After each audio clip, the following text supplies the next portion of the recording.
Hi, welcome to my video on comparing the graphs of sine and cos theta. Let's compare the two sinusoidal functions. But before we start, let's look at, as I always look at, the unit circle whose radius is 1. So keep this in mind. This is 1, 0. This is 0, 1. This is negative 1, 0. And this one is 0, negative 1. So sine is the y. So in terms of the y, the sine of the graph of sine theta is 0. The sine of 0 is the y, which is 0. Sine of 90 is 1. The sine of 180 is 0. The sine of 270 is negative 1. And the sine of 360 is back to 0. And let's graph that. So we have 0. Again, that's 360. So this is 180. This is a 90. And that's 270. So 0 gives me a 0. 90 gives me a 1. 180 gives me a 0. 270 is negative 1. 360 is 0. So notice this is the basic sine graph. Now let's look at y equals negative sine. So again at 0 we get a 0 and the negative of 0 is 0. At 90 we get a 1, but the negative of 1 is negative 1. And 0 gives me a 0. 0 gives me a 0. We plug in 270.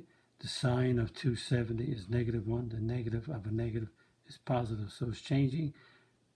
The negative sign is changing the y values from positive to negative, negative, positive. So when we graph that one, 0 gives me 0. 90 gives me negative 1. 180 gives me 0. 270 gives me a 1. And 360 gives me 0. So this is, again, the sine graph is a sideways S.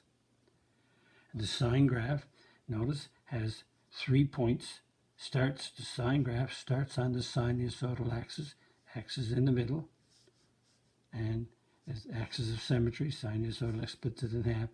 There's 3 points. The sine curve has, in the period, has 3 points that on the sinusoidal axis. Start, in, and in the middle. Start, in, and in the middle. 3 points. And notice positive sign goes up and then comes down, whereas the negative sign goes down and then goes up. So it goes up, down, down, and notice there's 4 movements. 1, 2, 3, 4.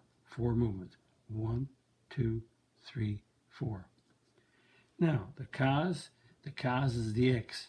So the cos is the x. 0 is a 1. 90 is 0. And cos of 90 is 0. The cos of 180 is negative 1. Cos of 270 is 0. The cos of 360 is 1. And we graph the cos. 0 is a 1. Right here, 0 is a 1. Again, just to remind you, that's 180, that's 90, that's 270. 90 is a 0. 180 is negative 1. 270 is a 0. 360 is a 1. And a cos is a sideways C.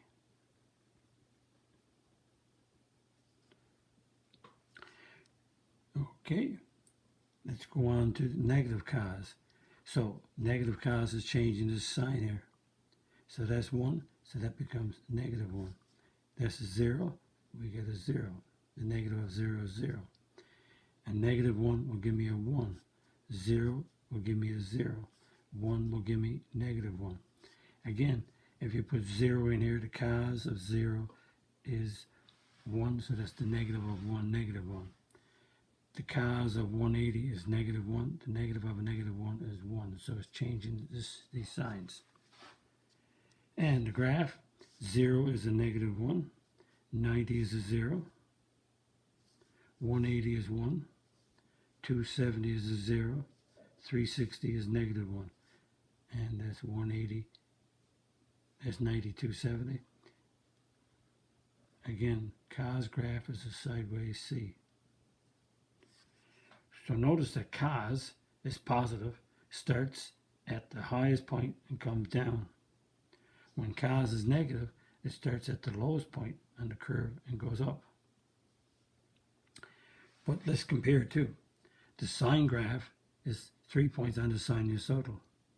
The cos has only 2 points on the sinusoidal, starting at the highest point and going down, or starting at the lowest point and going up. Cos is positive going up, and sine is positive goes up. When cos is positive, it's going down, just the reverse.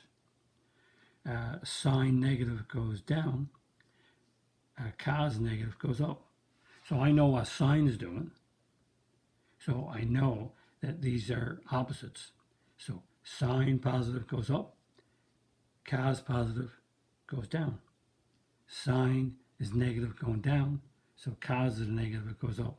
So again, sine starts on the sinusoidal, whereas cos starts at the max of its positive going down, or starts at the min of its negative going up. And this is how I learned these two, and I know these are the opposites. Again, sine is 3 points on the sinusoidal.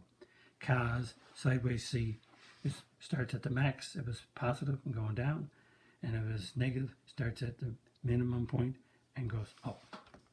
And that's comparing the two graphs that I need that when I do the next series of videos. Again, if you like my video, click on the like button. And if you're not a subscriber, click on the subscribe button. Visit my math website, www.mathfullyexplained.com, to find more information about me, my videos, and the content that's on my YouTube channel called Math Fully Explained. Thank you for viewing my video. Hope the video was of some help to you. Bye-bye.